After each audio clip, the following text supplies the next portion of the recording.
qui se faisait dans la tradition. Et si vous ne savez pas, j'ai été initié. Je ne vous ai jamais dit ça, mais moi j'ai été initié. Et j'ai été initié sans mon consentement. Vous voyez, 2 fois de suite. J'ai été initié lorsque j'étais petite. Et c'est ma maman qui m'a dit, moi je ne savais pas. Parce que lorsque j'ai commencé à avoir des appels, parce que quand tu es tous les initiés savent qu'il y a un appel. Et quand on t'appelle comme ça, tu commences à avoir des troubles de comportement. Et lorsque tu as des troubles de comportement, on te demande d'aller te faire initier. Tu vois. Donc c'est ma maman qui m'a expliqué que moi, quand on est allé en Guinée, c'est-à-dire mon pays, dans le village de ma maman, j'ai suivi là-bas une initiation. Et j'ai failli même perdre la vie, tu vois. Et mon grand-père, c'était un grand initié. C'était un musulman, hein, mais il était un grand initié dans le sens où il arrivait à communiquer avec les entités. Ce qu'on va appeler les djinns. Vous voyez. Et quand j'ai eu le problème, ma maman, elle était tellement paniquée, mais mon grand-père l'a rassurée. Mais elle ne savait pas à l'époque que c'était l'initiation. Mais c'est après, quand j'ai commencé à grandir, quand j'ai commencé à lui raconter les rêves, c'est là maintenant elle a appelé là-bas et puis lui on dit que non, que moi j'ai subi une initiation. Est-ce que j'ai été initiée? Elle dit que oui, que quand j'étais petite, elle m'a emmené au village, qu'il y a eu des choses, ils m'ont fait des choses. Ils m'ont fait des choses qui ont fait même qu'à un moment donné, elle a cru que je mourrais même presque. Mais elle n'a jamais su quoi ils ont fait spécifiquement.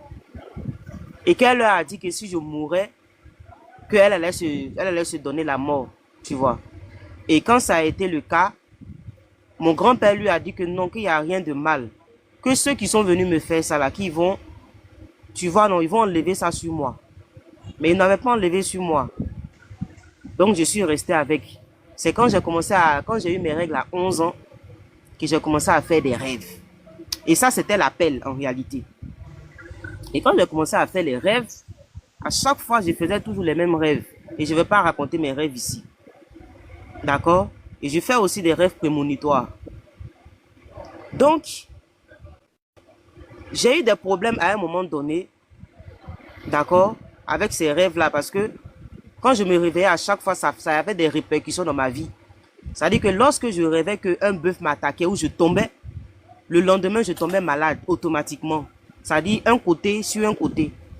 La partie où je tombais ou les parties où j'ai été touché, là-bas, en tout cas, j'avais des douleurs là-bas. Je tombais malade en quelque sorte.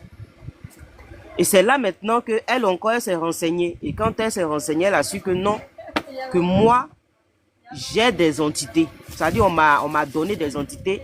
Et moi-même, j'ai des entités issues des ancêtres. C'est-à-dire, avec lesquelles mes ancêtres avaient pactisé. Tu vois. Et ces entités-là viennent réclamer leur dû. C'est-à-dire moi. Et je dois me plier à leur volonté pour qu'ils puissent me laisser. Parce que j'avais des attaques spirituelles. En ce moment-là, bon, j'étais encore jeune, donc mon côté musulman, c'était pas... En tout cas, j'avais des connaissances en islam, mais j'étais pas trop imprégné de la religion. Vous voyez. Jusqu'à ce que, comment dirais-je, je me marie. Donc, ma maman, elle continue, on faisait des traitements et tout pour pouvoir soigner ça. Jusqu'à ce que je me marie. Tout allait bien. Jusqu'à ce que je tombe enceinte.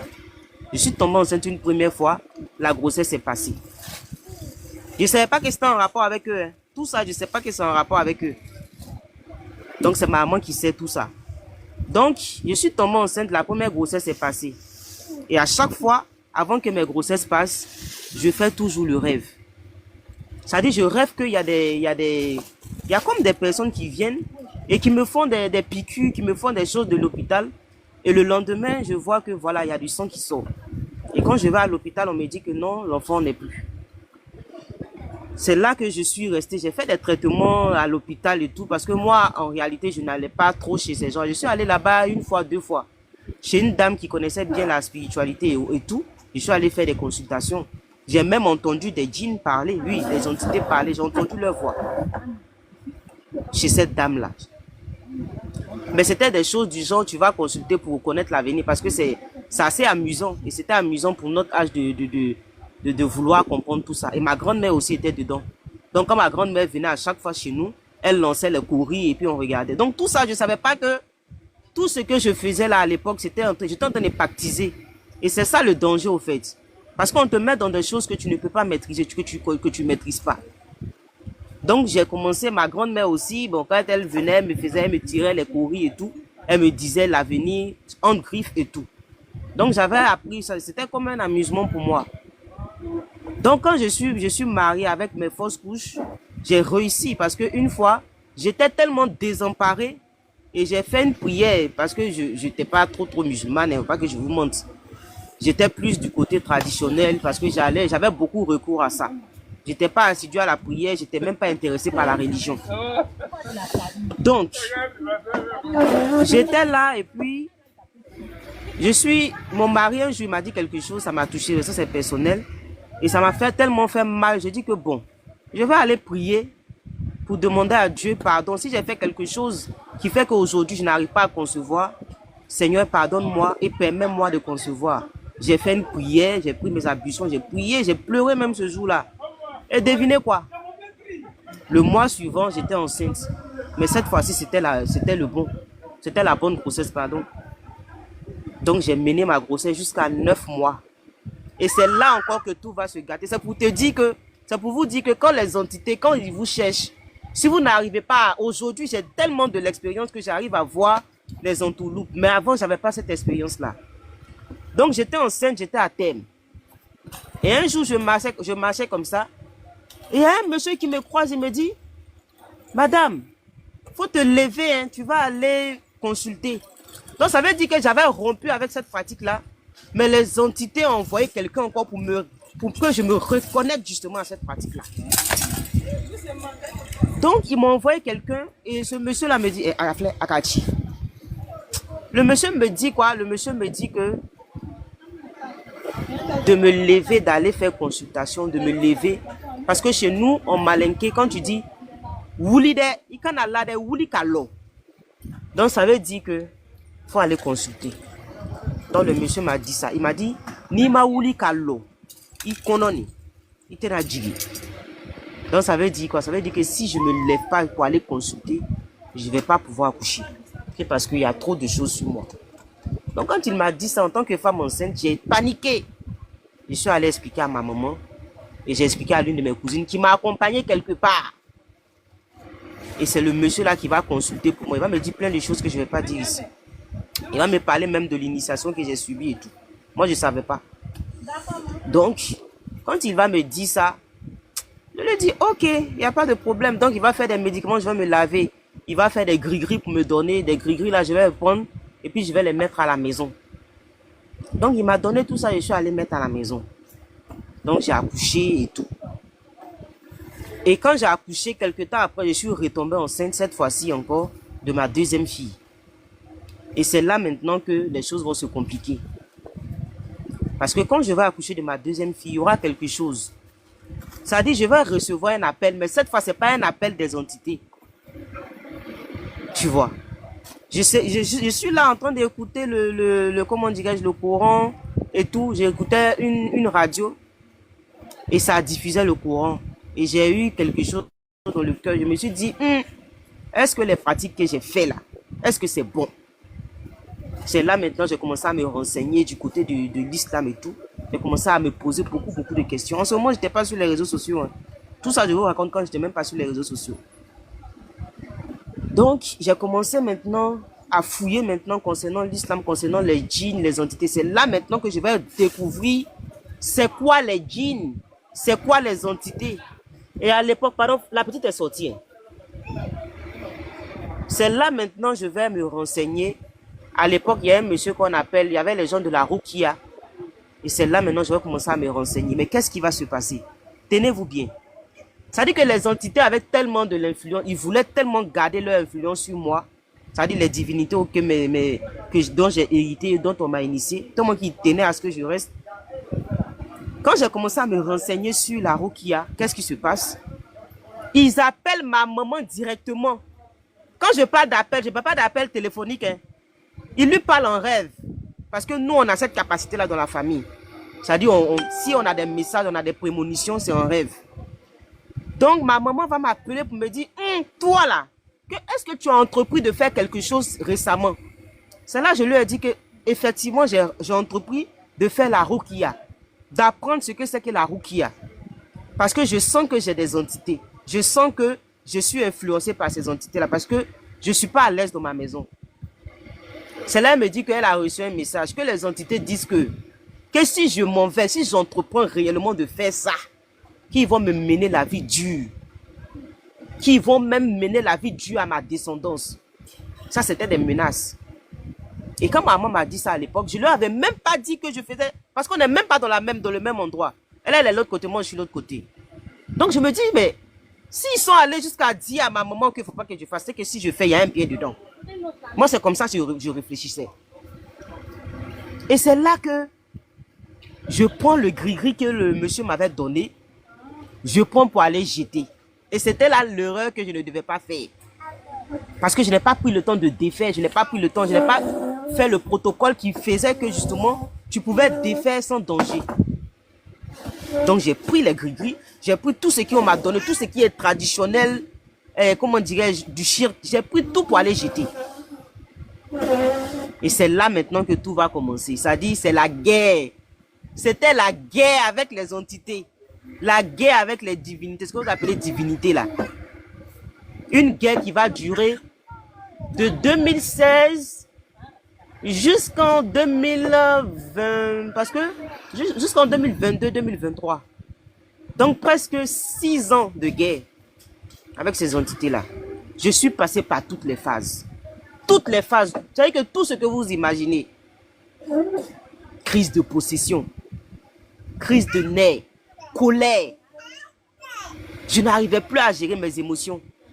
Quand je dors la nuit, quand je me couche la nuit, à partir de minuit, je ne dors plus. Je sens un poids comme si j'avais des choses autour de moi.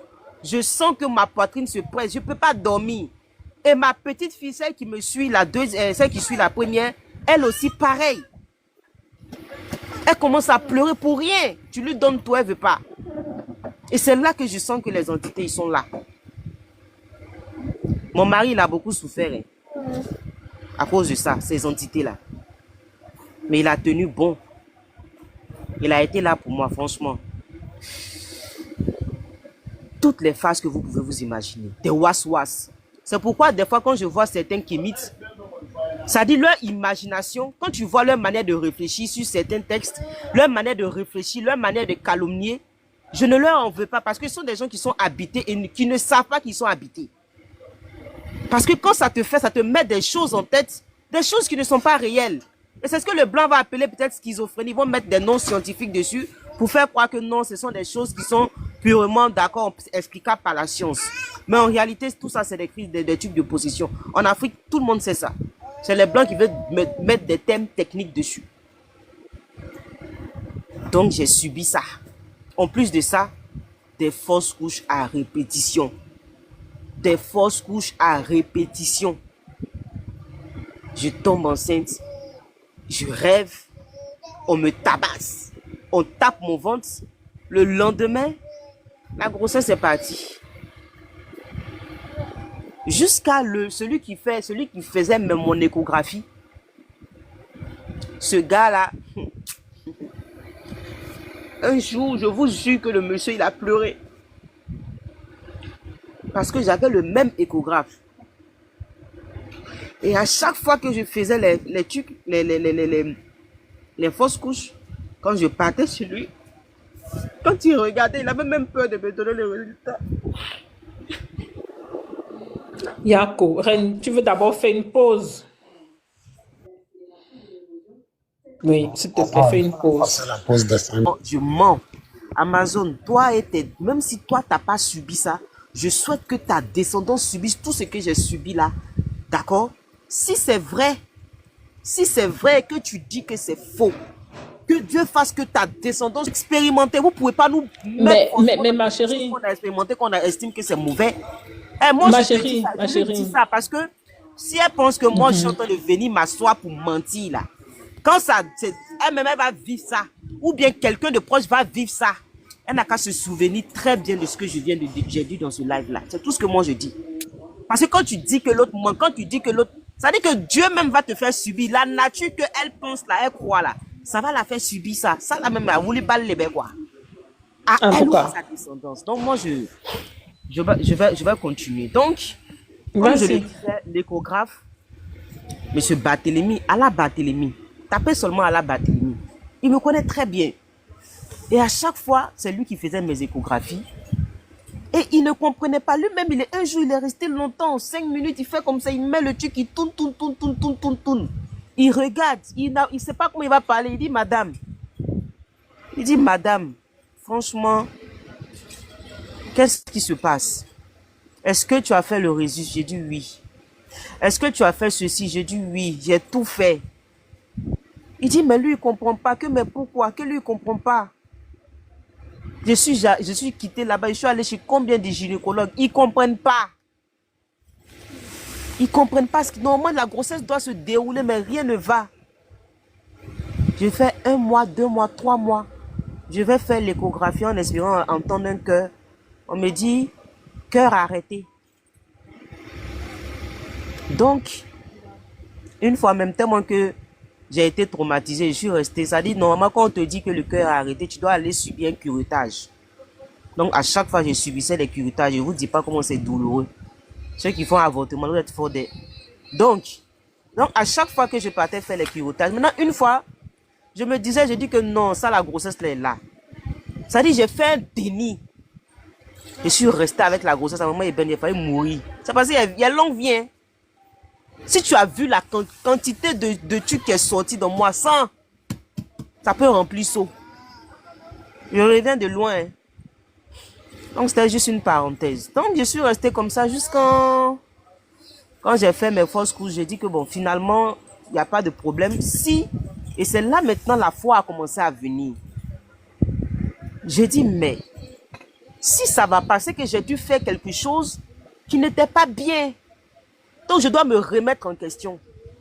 Je n'ai pas accusé sorcier. Je n'ai pas accusé quelqu'un de m'avoir fait de la sorcellerie. Je n'ai accusé personne. Je me suis remis en question.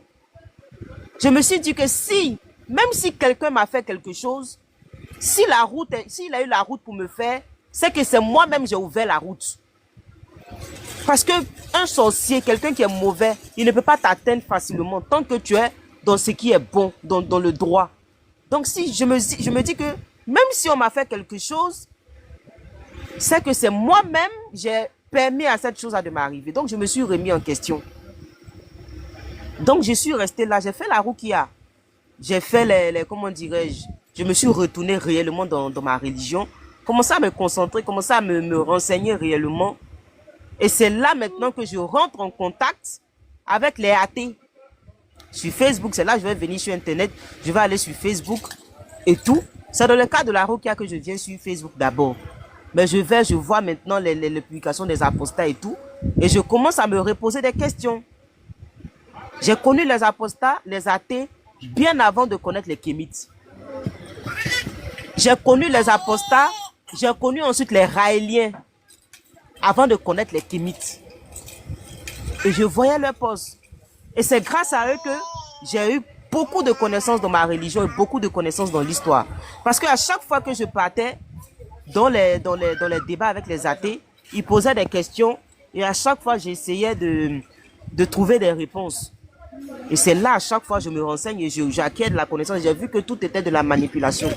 Et c'est après maintenant que je vais rencontrer les kémites.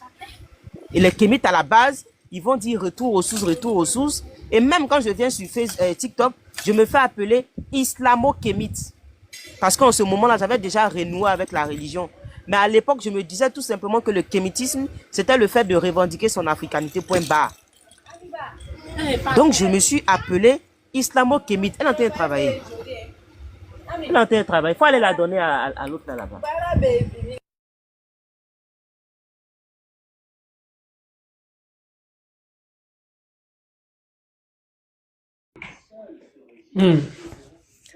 C'est la partie islamo-kémique qui commence. Peut-être. Voilà. Vas-y. Donc, quand même, je garde la foi. Mais toujours, je ne suis pas trop dans la religion et tout.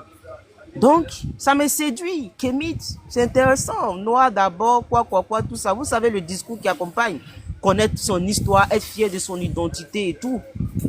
Donc, j'ai commencé à me faire appeler islamo-kémite parce que pour moi, être kémite n'empêchait pas d'être musulmane. Et c'est là que je vais être face à la réalité.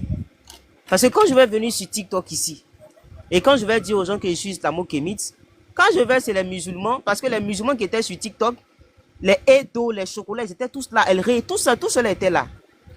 Et ils sont déjà imprégnés du contexte des kémites sur TikTok. Parce que les kémites sur TikTok, ils ont la haine de l'islam, ils ont la haine de la religion.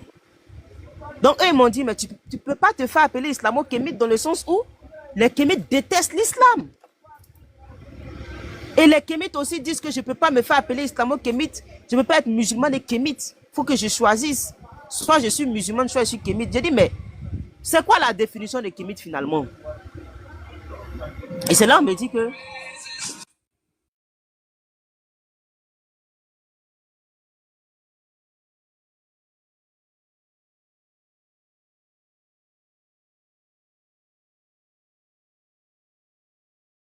si les Oba et tout se souviennent, j'ai fait des lives de spiritualité où on parlait de la tradition et tout.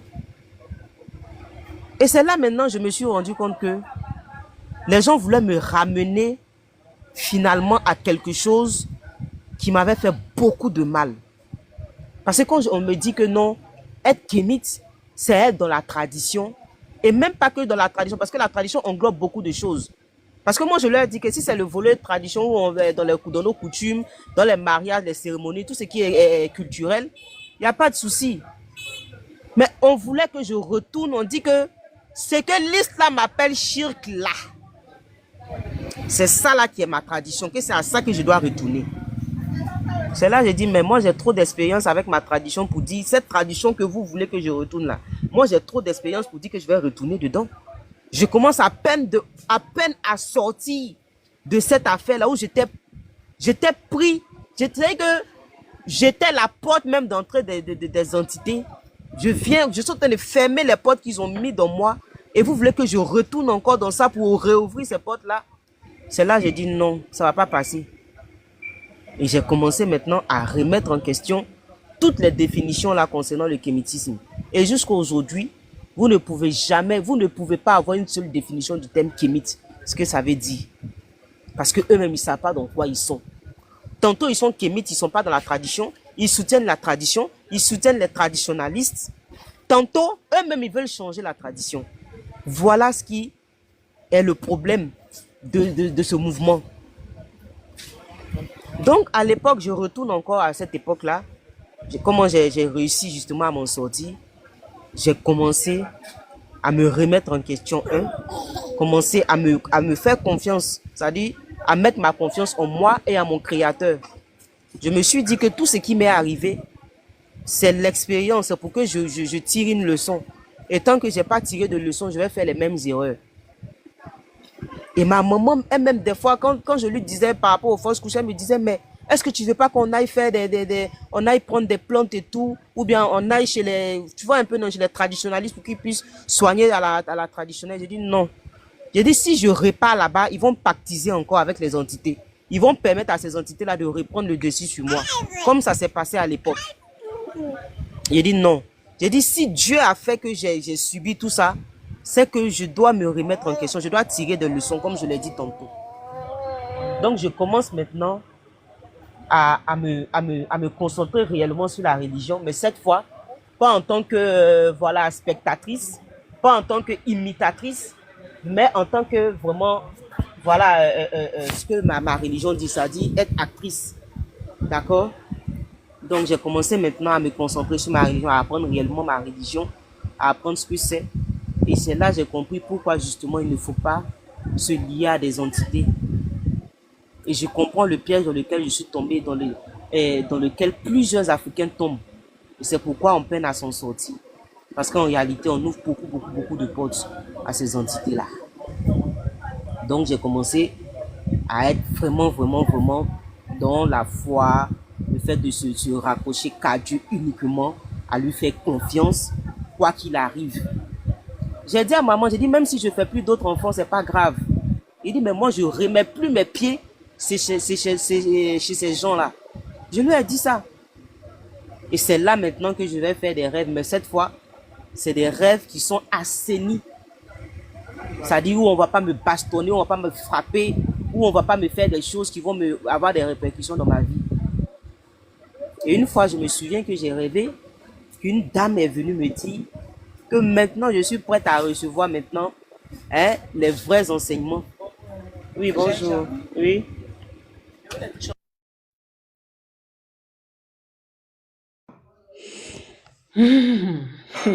En tout cas, moi-même, je ne m'attendais pas à ce que ce soit si émouvant. Ce sont des rêves qui vont me montrer au fur et à mesure le cheminement que moi-même je vais effectuer pour pouvoir solutionner à mon problème. Mon frère, je suis pas... Assalamu alaikum.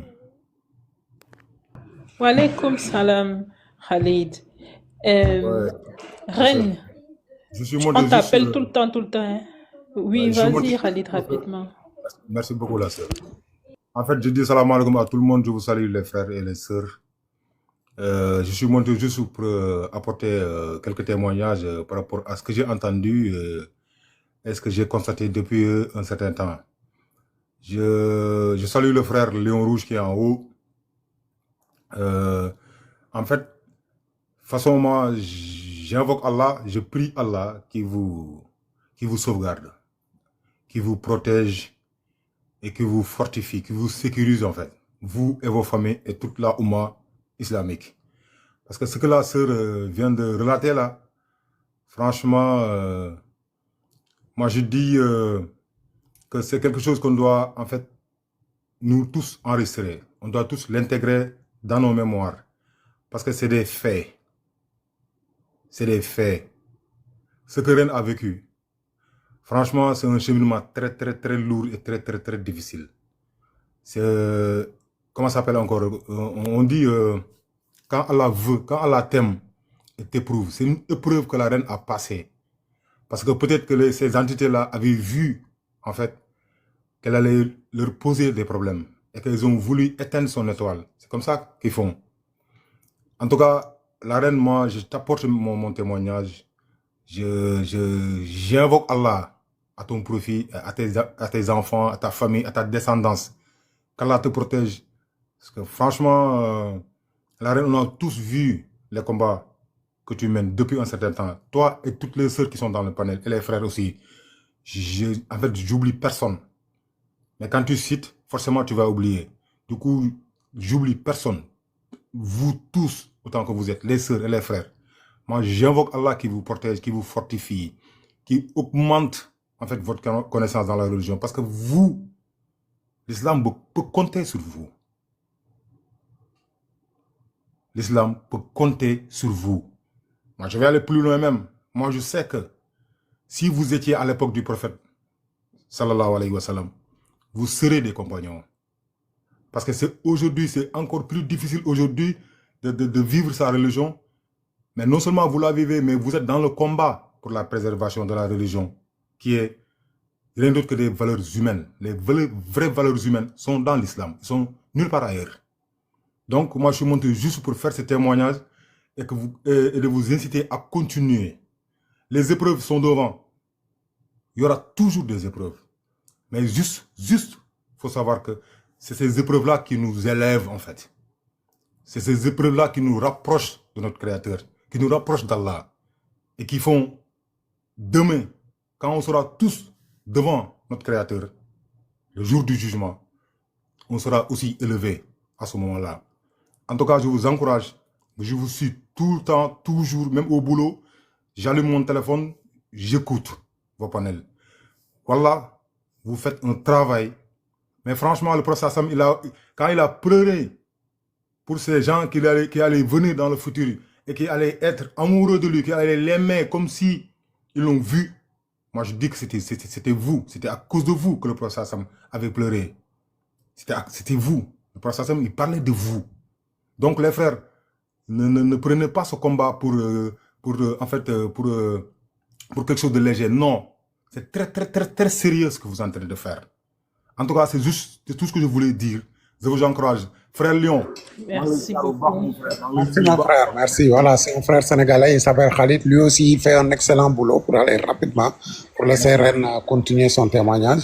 En tout cas, on t'encourage frère aussi, tu fais un bon boulot. Quand vous le voyez, il est plus sur le côté des Tchèdo, c'est-à-dire ces soi-disant kémites sénégalais qui racontent juste des bêtises, voilà, qui sont moins virulents certes, mais on les combat là-bas, quoi, avec les djinns et Moussa et autres. Merci en tout cas pour ton témoignage. Merci frère. Alhamdulillah. Je vais parler de ça, ce que tu parles à Lyon Rouge. Assalamu alaikum. Parce qu'en fait, ça me fait penser à un Walaikum truc. salam Abou. Salam frère Abdou. Abou. Peut-être que toi, peut-être que Lyon Rouge, il sait ce qui s'est passé, mais je pense que tout le monde connaît le monument de, comment il s'appelle ce monument? Comment ils ont appelé ça? La Renaissance africaine, un truc comme ça. Qui a Dakar au Sénégal. Quand ce monument-là, Abdoulaye Wade voulu le construire, il y a tous les savants du Sénégal qui sont levés, qui ont dit non, tu fais pas ça. Et vous pouvez aller vérifier les dates. Hein. Il ne pouvait pas le faire tant qu'il y avait deux grands hommes de Dieu qui étaient encore vivants à ce moment-là. Il y avait le Cheikh Mansour Barou de Mbour et il y avait Serine Saliou qui était à Touba. Quand Cheikh Mansour est décédé au début de l'année 2007, moi j'ai un témoignage c'était l'un de mes professeurs en fiqh qui m'a dit ce qui s'est passé à Mbour, c'était une catastrophe.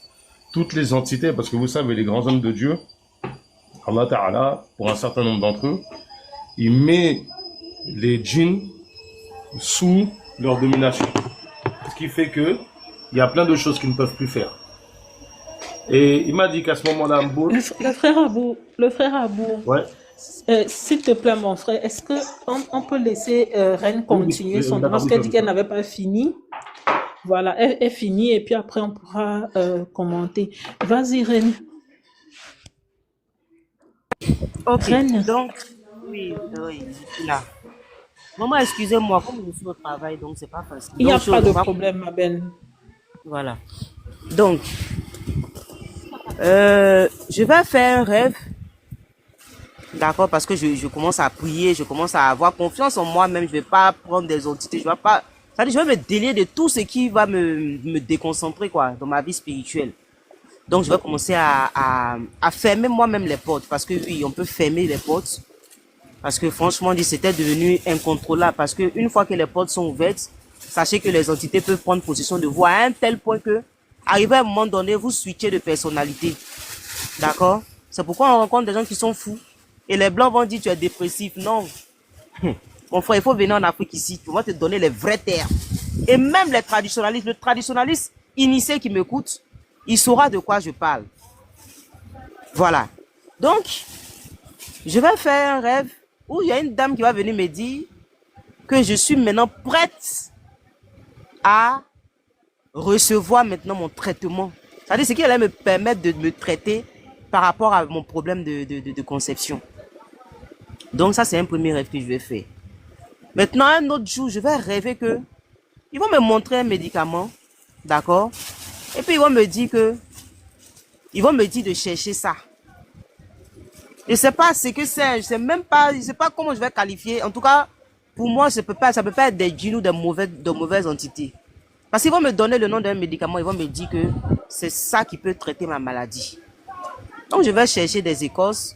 Et quand je cherche les écorces, ça disparaît mystérieusement. Je ramène à la maison, mais jusqu'à aujourd'hui, je ne sais pas où les écorces là sont rentrées. Donc je me suis dit que, c'est que c'est les entités encore qui voulaient me piéger. Donc, je n'ai pas fait je n'ai plus racheté l'écorce. J'ai laissé. Maintenant, quelques temps après encore, je fais le même rêve, mais cette fois-ci, je vois qu'il y a une dame qui vient avec des médicaments et quand je quitte la maison, à un carrefour de mon quartier, je vois la dame, elle est en train de déballer. C'est un rêve, je vais vous expliquer. Ce que je vous dis là, c'est un rêve. Et elle est en train de déballer des écorces et je lui demande, je dis, mais tu as ramené des écorces? Elle dit oui, que je viens à peine de quitter au village avec, que c'est très bon. Je dis, d'accord. Donc, je me réveille, un jour, 2 jours, 3e jour, je marche et je vous jure sur tout ce que je cherche. Si je mens là, faut pas que Dieu m'exauce. Je marche dans la rue et je vois la même dame dans le même carrefour avec les mêmes écorces. Et je dis, Madame, c'est le médicament. Je ne vais pas vous donner le nom du médicament. Parce que je dis que tout est personnel. Moi, c'est mon expérience. Donc, j'arrive et puis la femme me dit, oui, c'est ça. Que je viens à peine de quitter au village avec. Je dis, ah, mais c'est bon. Et j'achète les écorces. Je fais ma prière dessus. J'ai pris que si c'est vraiment la volonté de Dieu et que si c'est pas les entités, encore un piège des entités, que si c'est le piège des entités, d'accord? Voilà, je dis que si c'est la piège des entités, que Dieu me pardonne, mais que si c'est effectivement, d'accord, de lui que vient ce message, que je lâche ce médicament-là et que ça puisse vraiment régler le problème qui m'a été, voilà, que Dieu m'avait, le preuve que Dieu avait mis sur moi. Donc, je fais les doigts sur le médicament et tout, parce que j'ai peur encore de baptiser. Parce que je me dis que ça peut être un message, comme ça peut être quelque chose encore que, ça peut être un piège encore pour que je répartise avec les entités. Quand je fais toutes les prières, je fais la prière dessus, je récite Meyatal Kursi, je récite toutes les prières que je connais dessus. Et je me lave avec. Et je me lave avec, qu'est-ce qui se passe? 2 mois après, mon mari aussi, un temps, il était parti faire son hajj et tout. Reine, Quand reine, il revient, il y a rien qui te salue là. Oh. 2 mois après, elle rit. Ah, c'est bien ça, machallah. Je suis contente de vous voir. Hi. Ah ah, donc mettez-vous ensemble et puis écoutez-moi. Je suis trop content de voir. Machallah, c'est bien ça. Salut la star. Voilà, je vais lui faire une bonne zara. Voilà, on tenait à vous faire la surprise, quoi. Je vous assure. Ah, machallah, c'est bien. Espérons qu'un jour, nous aussi, on puisse se regrouper comme ça et puis Il faut. faire des nouvelles vidéos, Inch'Allah. Allah nous votre Inch'Allah. Amin, ya Rabbi. Apparemment, il s'en va aujourd'hui. Il s'en va à 13h là. Ah, mais Dieu merci, vous êtes vus. Oui, bien sûr, bien sûr. Donc, félicitations. Continue le témoignage. On va s'en Il n'y faire. a pas de souci, merci. Donc, 1 mois, 2 mois après, je retombe enceinte. Mais le problème n'est pas fini. Est-ce que ça va rester? Est-ce que je vais faire des rêves encore? Ils vont venir me bastonner et puis mes grossesses vont tomber. J'ai peur parce qu'à chaque fois, moi, ma grossesse, ça dit quand les autres tombent enceintes, ils sont contents. Mais moi, mes grossesses, quand je tombe enceinte, j'avais des angoisses pas possibles. Est-ce que ça va rester? Est-ce que l'enfant va naître? Est-ce que? Je ne dormais même presque pas. Mes régions devenaient André Brandy de balai. Je suis allé voir mon gynécologue et tout. Reine, à ce stade-là, tu sais, il faut leur dire que souvent tu m'appelais pour me parler de ça. Exactement. Exactement. Si, je me rappelle très Tous bien ceux que qui me- chaque fois tous tu ceux- tous m'appelais. ceux qui me connaissent, finalement même je ne parlais plus. Quand même que j'étais enceinte, je ne disais plus, je ne parlais même plus. Je gardais ça comme un secret. Parce que je me disais quoi? Même si ça se Effectivement. passe, au moins, c'est moi-même, au fait, j'ai pas. Parce que ça devenait pesant même pour mon entourage, ça devenait pesant pour tout le monde. Donc finalement, je gardais Ouais. mes grossesses pour moi. Non, Je suis mais là. je me rappelle bien cette période-là, pour la première, Oui. hein, où à un moment donné, on regarde, on voit le bébé et le cordon est entouré sur son cou. Merci, merci. On est là, on est en prière, on Tu est te en souviens, prière, non? on est en Voilà, prière. c'est ça. J'ai pris. J'ai dit, hé Seigneur, pardon, faut pas, tu vas faire la fila. Tout le temps. J'étais Je me rappelle tellement bien. angoissée. J'étais tellement angoissée. Hé Seigneur, on a tout fait. Donc finalement, faut appeler, faut appeler l'enfant, il va aller livrer pour lui. Donc finalement, je suis là comme ça, je suis angoissée et tout. Mais je fais toujours des rêves. Et cette fois-ci, on ne me bastonnait pas. Cette fois-ci, on me disait tout simplement que mes enfants allaient naître.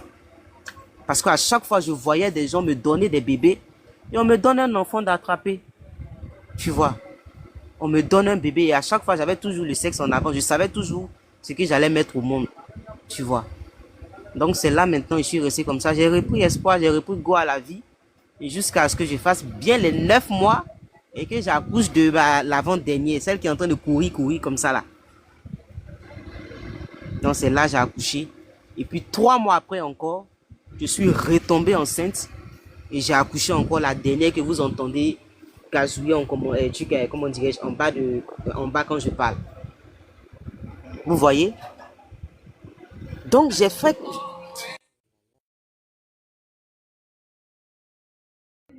Allô? Allô? Donc, quand vous dites retour aux sources, dites aux gens ce qu'il y a dans les sources, s'il vous plaît. Arrêtez de mentir aux gens. Dites comment la spiritualité africaine a été pervertie. Parce que comment je reprends l'histoire, et c'est quand après je vais commencer à lire réellement l'histoire que je vais comprendre beaucoup de choses. Parce que contrairement à ce qu'on vous dit, quand tu vas réellement voir l'histoire, tu te rends compte que tout ce que les Kémites disent, que c'est que des bêtises. Les Kémites veulent qu'on prenne la partie où nos ancêtres étaient dans des spiritualités, où ils étaient dominés par des entités qui leur faisaient faire n'importe quoi, comme les rituels de sacrifice humain, comme des rituels de test d'ADN, où on s'en mettre des bébés au milieu des bœufs pour dire que pour voir si c'est un fille ou garçon, pour mettre nos ancêtres dans des spiritualités superstitieuses qui vont, d'accord, leur causer toutes sortes de problèmes et leur faire du chantage, parce que oui, il y a beaucoup de chantage dedans. C'est ce que vous ne savez pas. Ma propre petite sœur, la dernière de la famille, elle vit ça en ce moment. Elle vit ça en ce moment. Elle a pactisé. Et elle a pactisé pourquoi? Pour l'amour d'un homme. Le mariage, elle a fait 2 mois. Je vous ai dit que ma petite sœur se mariait. Non, elle a fait que 2 mois dans son mariage. Les entités veulent la rendre folle. Ma propre petite sœur. Mon propre oncle. Ils ont réussi à la voir. Lui, il est décédé fou. Donc, c'est pour vous dire quoi. Lui aussi, il était dans cette affaire de spiritualité. Il était dedans à fond.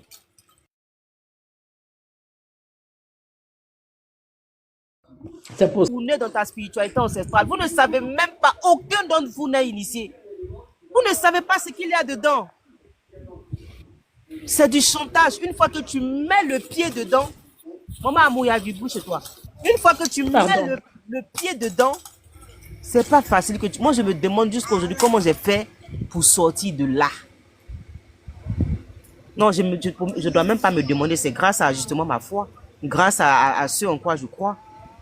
Mais il y a plein de personnes qui sont dedans qui n'arrivent pas à s'en sortir. Pire, qui deviennent même des jouets de ces entités-là. Parce que moi, ma petite soeur, c'est comme ça, elle est devenue le jouet de ces entités. Elle est là, elle fait des crises de possession. Elle est là, elle fait des crises pas possibles.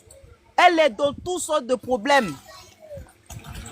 À cause de ces entités-là. Mais elle est tellement jeune et elle a vécu ça tellement tôt qu'elle n'a pas pu avoir l'occasion, bien la chance de pouvoir, d'accord, comment dirais-je, expérimenter aussi la religion pour pouvoir s'en sortir. Moi, je suis un peu, j'ai pris un peu d'âge, donc j'ai pris un peu dans la sagesse et j'ai compris beaucoup de choses. Et j'ai essayé de l'aider avec mon expérience, comme je le pouvais, mais ils ont eu raison d'elle. Ça a commencé comment? Parce que moi, j'ai fini ma partie. Là, je vous explique.